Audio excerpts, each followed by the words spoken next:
បាទខ្ញុំបាទសូមគោរពនឹងជម្រាបសួរទៅដល់លោកតាលោកយាយអ៊ំពូមីងពុកម៉ែបងប្អូនកូនក្មួយទូទាំង25ខេត្តក្រុងផងបាទឥឡូវនេះខ្ញុំចាប់ដើមបន្តចេញលក់ទៀតហើយចេញលក់ទៀតហើយគឺថាចេញលក់គ្មានដែនកំណត់ចេញលក់គ្មានដែនកំណត់ទេបងប្អូនគឺថាចេញពីផ្សារអូកាឡាតាមផ្ទះដើរលក់បងប្អូនចង់ដឹងថាតើខ្ញុំលក់អ្វីខ្ញុំនឹងបង្ហាញការលក់របស់ខ្ញុំមិនមែនលក់ខ្លួនហើយក៏មិនមែនលក់របស់ខុសច្បាប់ដែរគឺលក់បាទគឺលក់នំពុំតៃវ៉ាន់បាទគឺលក់នំពុំតៃវ៉ាន់ឆ្ងាញ់គ្មានពីរនៅលើធរណីមានតែនំរបស់ខ្ញុំទេគឺឆ្ងាញ់ហើយនំរបស់ខ្ញុំបាទគឺមាន6រសជាតិមានរសជាតិដូចជាសូកូឡាតែបៃតងវ៉ានីឡា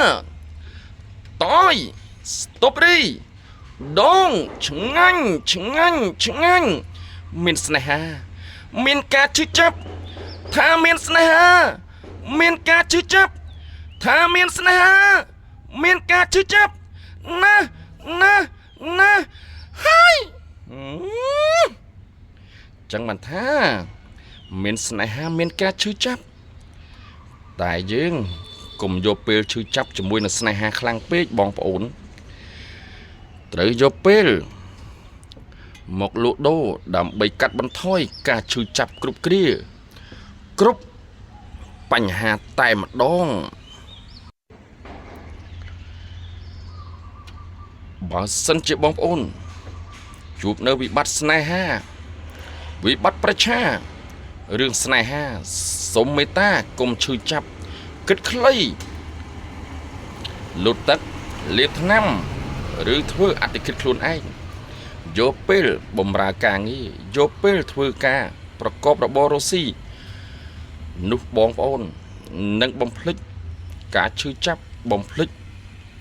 នៅវិបត្តិដែលហៅថាការគិតខ្លីជឿតែខ្ញុំទៅនោះបងប្អូននឹងប្រសើរឡើងវិញជាសារដាស់តឿនឲ្យបងប្អូនល្អប្រសើរនៅក្នុងផ្លូវចិត្តផ្លូវអារម្មណ៍តើពិតមែនទេតើល្អទេបើបងប្អូនធ្វើតាមខ្ញុំនឹងប្រសើរនឹងល្អនឹងបានប្រយោជន៍ជាច្រើនមិនខ្វះទេស្នេហាមិនខ្វះទេនារីដែលស្មោះត្រង់ជាមួយនឹងយើង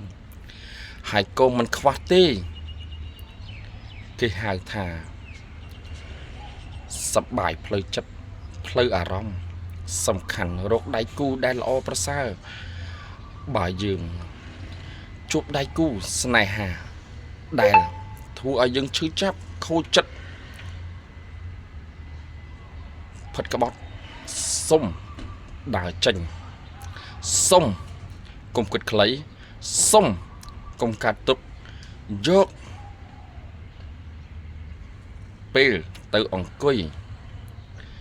សេតឲ្យសោះនេះជាសារដាស់តឿនបំណងល្អ2ខ្ញុំបាទពូលក់នំពុំ